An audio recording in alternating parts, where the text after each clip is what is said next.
We have a quorum, so we'll start the October 22nd meeting of the Zionsville Redevelopment Commission, called to order at 9 a.m. We'll start first with consent agenda items, including the monthly report, claims, the meeting minutes from our last meeting, executive session minutes, and the TIF area report. Is there any objection to approving the consent items? Seeing no objections, those items are approved. We'll move next to the director's report.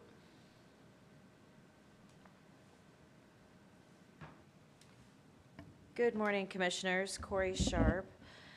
I just have a couple quick updates for you. Creekside, we have a couple agenda items today regarding lots 3, 4, 5, and lots 2.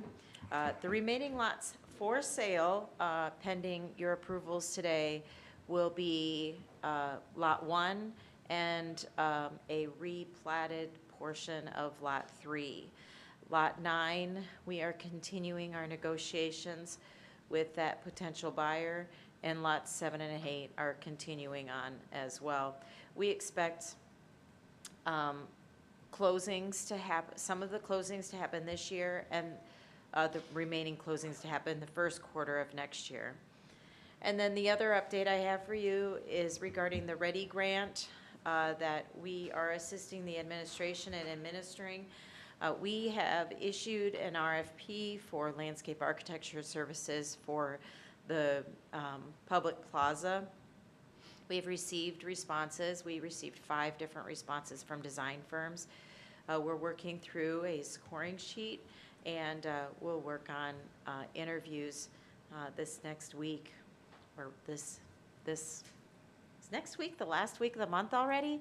Mm-hmm. So we'll be working on few shortlisted interviews, and the administration team, which consists of the mayor, deputy mayor, director of public works, director of parks, and the director of planning, and myself, will be making a selection for the firm. If you all would like to participate in that, just let me know. And those are our 2 updates from my 2 updates for you all. Are there any questions for Corey? Seeing none, thank you, Corey. I'd like to make a motion to take agenda items out of order and move next to new business, and then take old business directly after. I'll make a motion to approve that. Second. Okay, it's been moved and seconded. All those in favor signify by saying aye. Aye. Aye. Opposed, same sign. Motion carries. So we'll move next to new business, and we have Mr. Brian Christ with us. We'll start with Creekside Lot 2, the Kreider and Kreider Development Agreement. If you wouldn't mind coming up and kind of walking us through maybe some of the key terms of the agreement. Yes, thank you. So, Mr. Kreider, I think if you recall, had negotiated a term sheet, and also we'd negotiated a development agreement, all subject to some diligence that he wanted to conduct with respect to lots 1 and 2, to determine, which lot or which combination of lots would best fit his development plan. He did so and came back and has concluded that Lot 2 is actually the best fit for what he wants to build. So I believe there's been some negotiations regarding the purchase price for Lot 2, and he is proposing to purchase Lot 2 upon the same terms that you'd previously approved, with the exception that the purchase price for Lot 2 would be $250,000.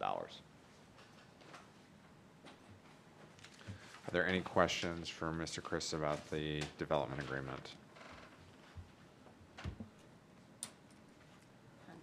Is there a motion?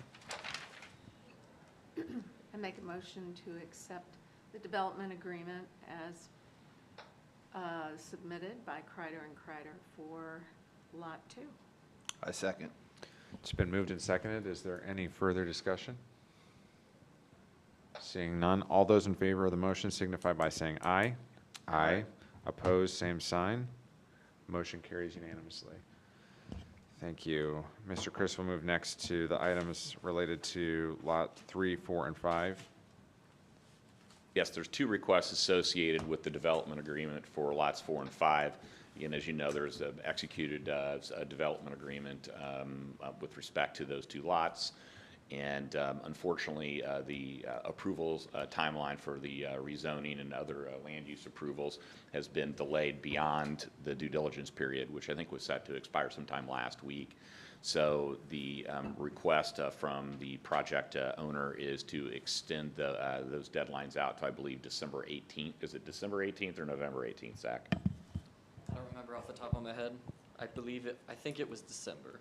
I think it was December 18th. Yeah, it's December 18th because that's the day after the expected approval of the zoning request. So I think everybody's expectation at this point, from what I've heard, is it's really ministerial in nature, that there's not controversial or difficult issues that need to be resolved before then. It's just simply a timing issue with respect to that request. Okay. So is that item 2, the closing timeline? Yeah, the closing timeline is the second request on the part of the project owner, and that is, I mean, the zoning, from what I understand, is it really is the last step, and they would like to close as soon as possible after that and start with their development project. You know, as you know, in the development agreement, there's a list of project approvals that the RDC has to review and approve before the RDC can authorize closing. So I think the ask, and I think we've got folks here that are willing to, I would characterize it more as an acceleration of the process of the project approvals than actually a waiver of those closing conditions, sort of just teeing it up to where once the zoning's approved, then everybody's ready to go and ready to close. Yeah, thank you. And I apologize. I know that we have some folks from, with the project owner. If you want to come up and introduce yourselves and provide any context that you'd like to add. Thank you, Brian.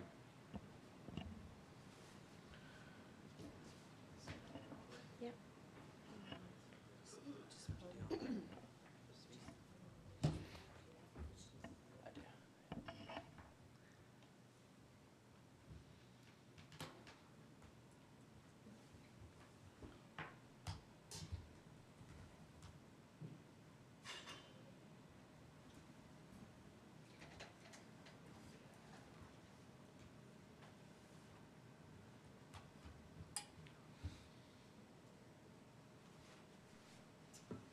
Morning.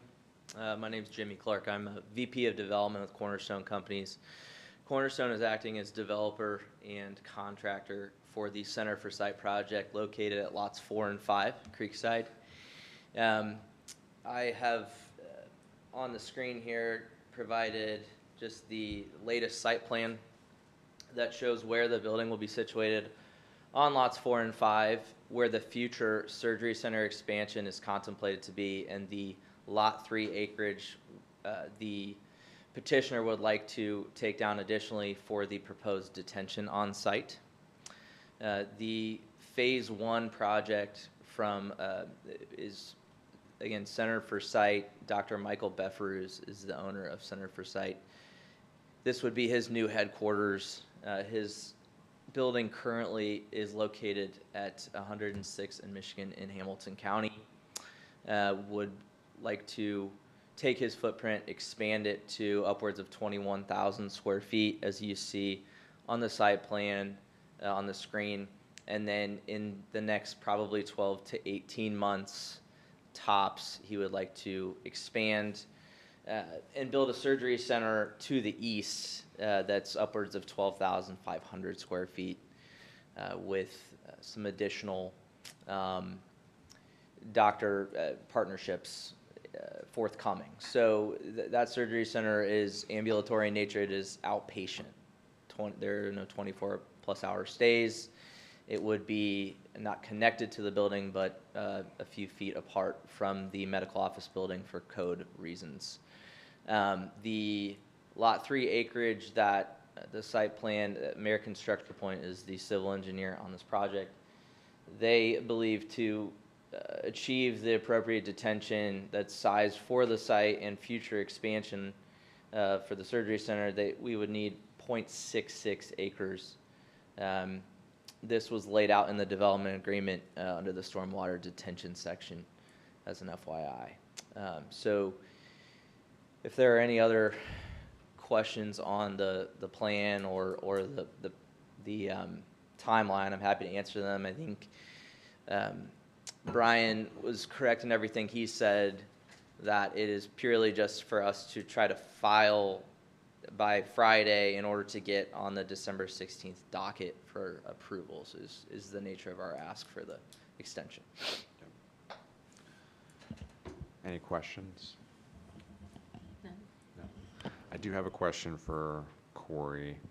So regarding the replatting to accommodate this expansion of Lot 4 and 5 to include the .66 acres, that is, we will have that complete prior to this new closing timeframe? Yeah, so thanks, David. I meant to bring that up. We're going to file for the plat at the same time, the replat at the same time. So we have both applications ready to send to Zionsville this week. Okay. Yep. Okay. Great. Any further questions? John, can we consolidate both of these items into one motion, or should they be handled separately? You can consolidate. Okay. I would move to approve the waiver of the closing requirements and the proposed timeline for closing. I second that. It's been moved and seconded. Any further discussion? Seeing none, all those in favor of the motion signify by saying aye. Aye. Opposed, same sign. Motion carries unanimously. Thank you. Thank you. We'll move back to old business, and the only item on old business is the proposed commission budget for 2025.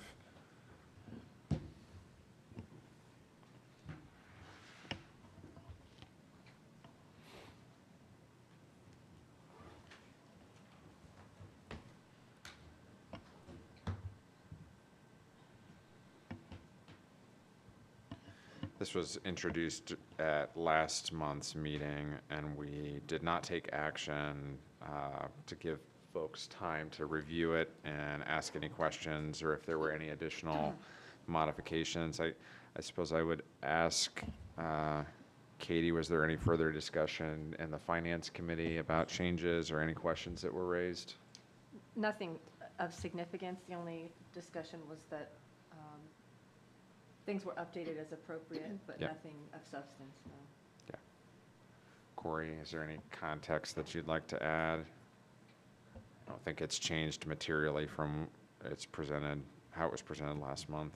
The document itself has not changed materially. I do have a couple different slides just as an overall explanation, if you would like. Yes. Okay. We, as you know, manage multiple different EDAs, and those EDAs are recipients of tax increment financing dollars. So let me pull, I've lost my mouse.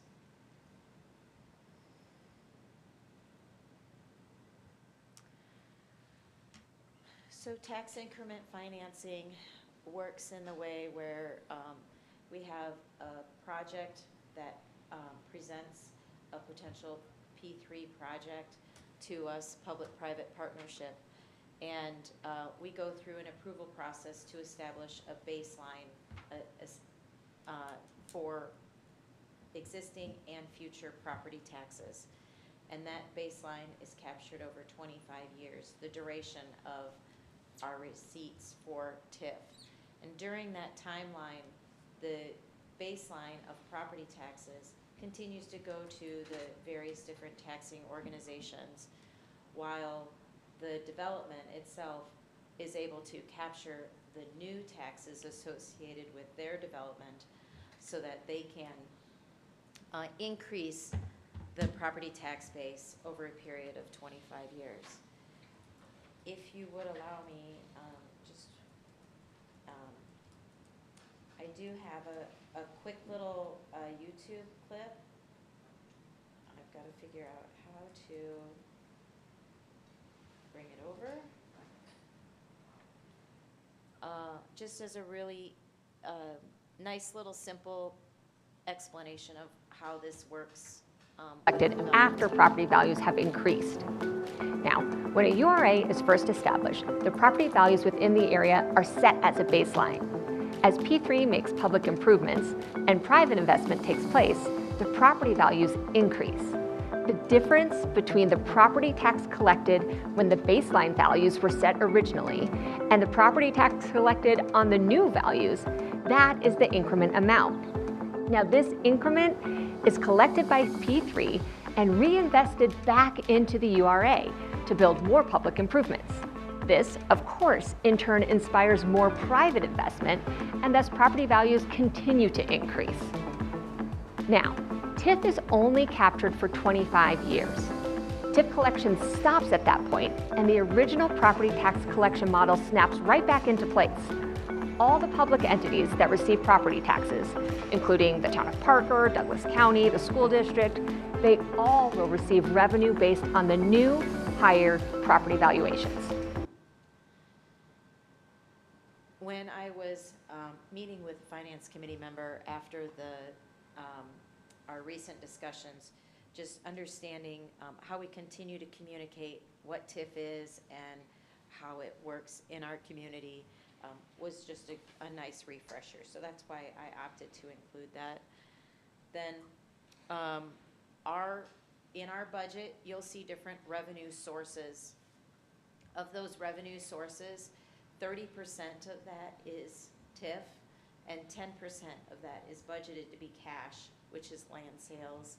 And then we have 60% of our revenue, like dollars in, are actually a pass-through to other developments. And those developments,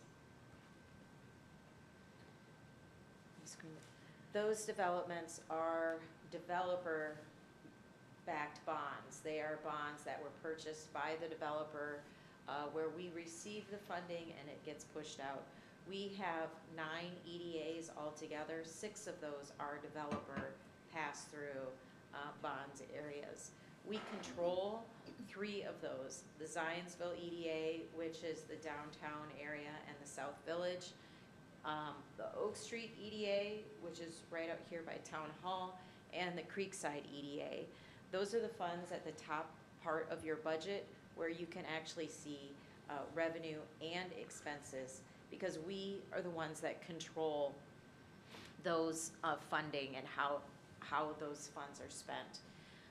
We have 3 different expense line items, one for capital projects, one for real estate, and one for professional services. This is the case in each of those categories underneath the budget. And these are some examples of what those projects could be. For capital projects, real estate transactions, pretty simple, obviously, land acquisition, and then professional services.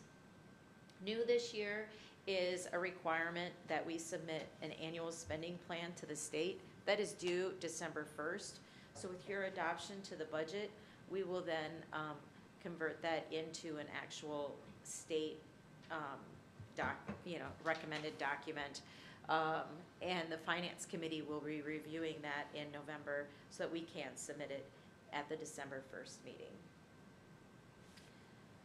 So that is a highlight of our sources of revenue and our expenses that we control. And then, of course, at the bottom end of the budget are our pass-through items.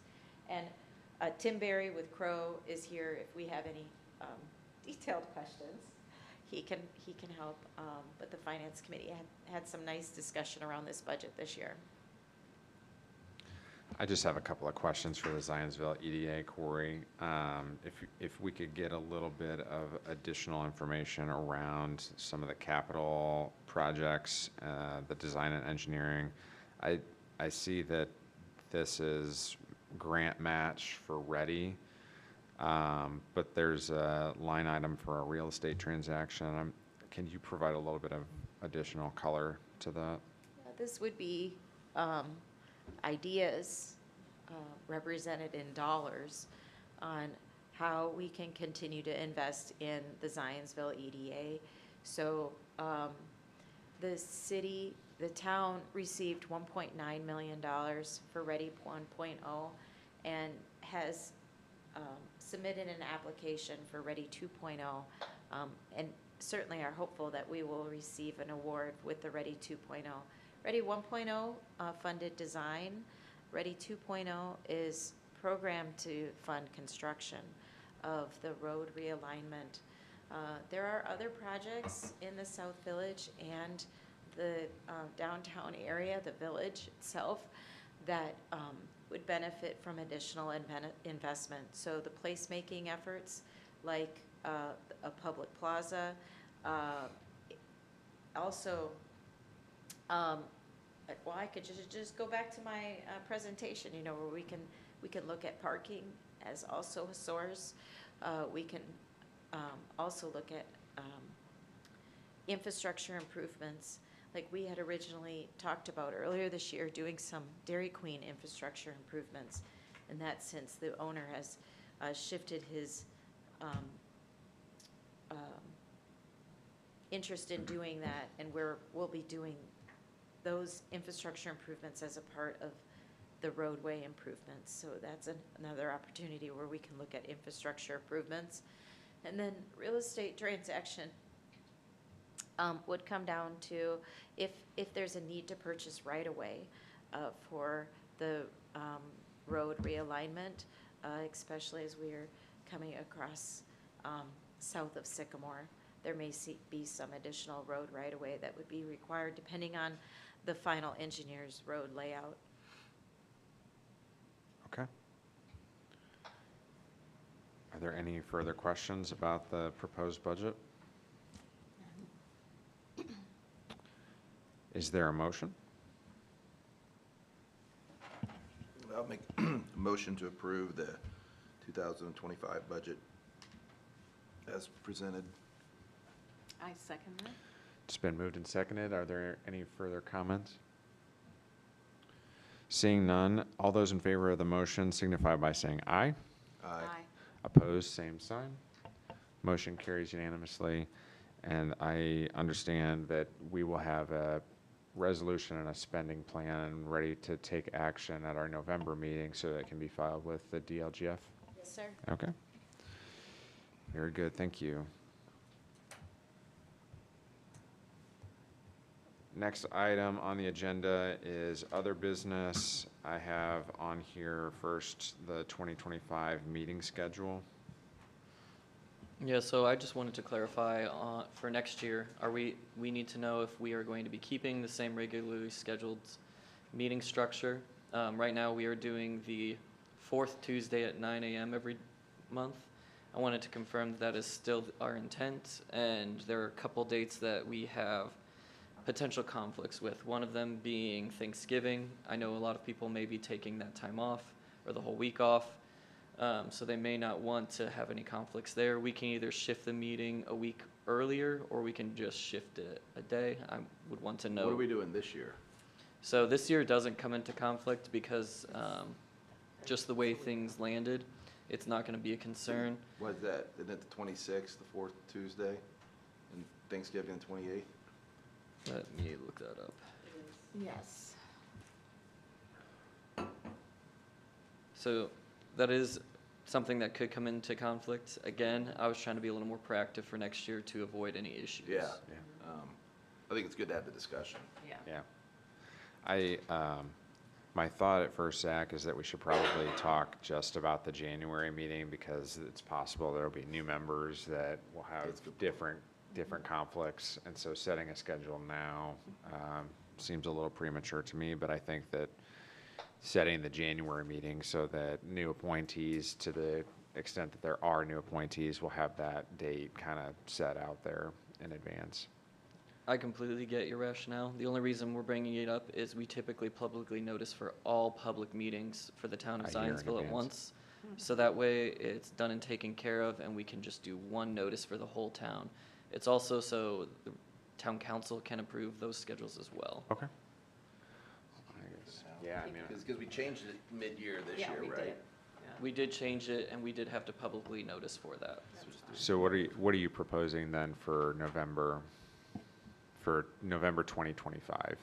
So we can either shift it a week before to the avoid any 3rd. conflicts, same time, same place, all of those items. It would just be the third week or the third Tuesday versus the 4th.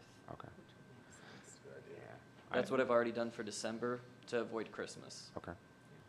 I think that's fine, given the, Yeah, makes sense. given what you've laid out, and, you know, if it has to be changed again, then the next version of this commission can make that decision. Do we have to make a motion on that? I don't think a motion is necessary, but Okay.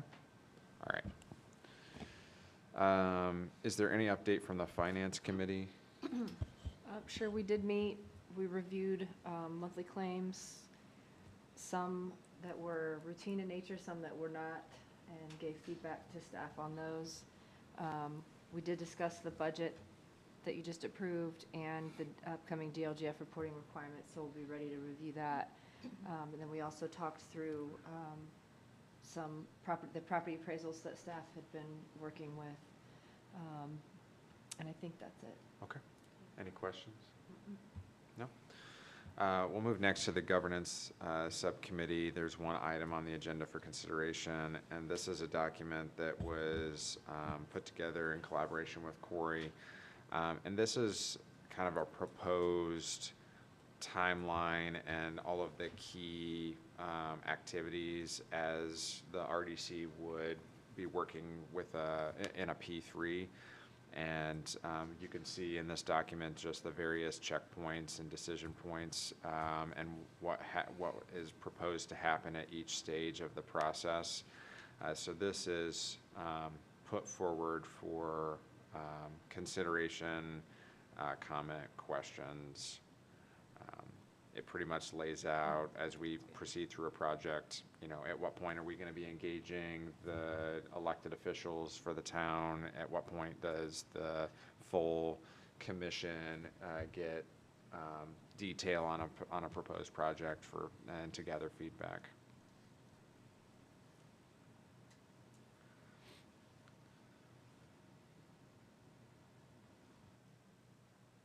Corey, did I miss anything that you think needs to be added? No, sir. Excellent resource.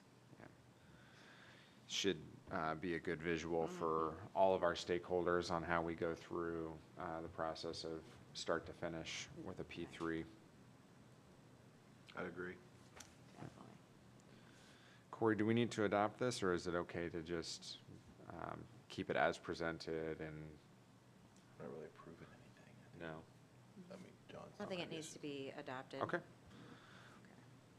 Well, if you have any questions or comments, or if we need to tailor this, and you think of something, just let the governance, Darren or I or Corey know, and we can work through any changes that are necessary. Last item before we adjourn is the CDC update. Commissioner Yes, Pierce. definitely. We did meet, and 3 primary topics. One was still revisiting the modification and future view of the granting process. So still in discussion about that. Second was to obtain a dialogue and more of a perspective about the designated outdoor recreation area, or DORA, for Creekside that's being proposed. And that was more discussion to gain questions, and we also had one of the town council commissioners join us for that discussion.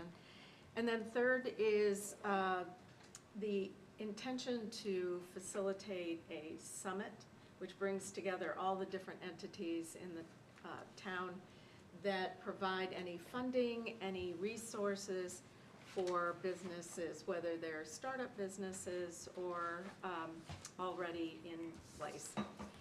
So those were primarily the discussion topics. Great. Any questions? The only comment I would have is on the grant process. Yes. I think it's going to require some more discussion on the budget that was approved for '24 and the one that we just approved. There's not any dollars set aside for granting. And so we certainly would want to be a part of any conversation that the CDC is having about, those future opportunities and what goals we're trying to achieve with that. So is it okay to assign that to the governance committee to continue to work with the CDC in Any objections to that? No. No, I think that would be excellent. All right, thank you. Sure. Is there a motion to adjourn? Can I ask one question? Sure. Yep. When is the November meeting? Is it currently scheduled for the 26th, I assume? We have not moved it because we originally were discussing canceling it. Okay. But due to some shifts in projects, we may have to keep that meeting. It is currently scheduled for Tuesday, the 26th in November, and that is 2 days away from Thanksgiving. So I don't know if Yeah, that's not going a to be. problem for me, I just. Yeah, didn't know. is that going to be an issue for anybody else on the commission? I believe so. All right. Okay, then I'll make a motion to adjourn. Okay, Okay. it's been moved. Is there a second? It's been moved and seconded. All those in favor signify by saying aye. Aye. Opposed, same sign. We're adjourned at 9:31 a.m.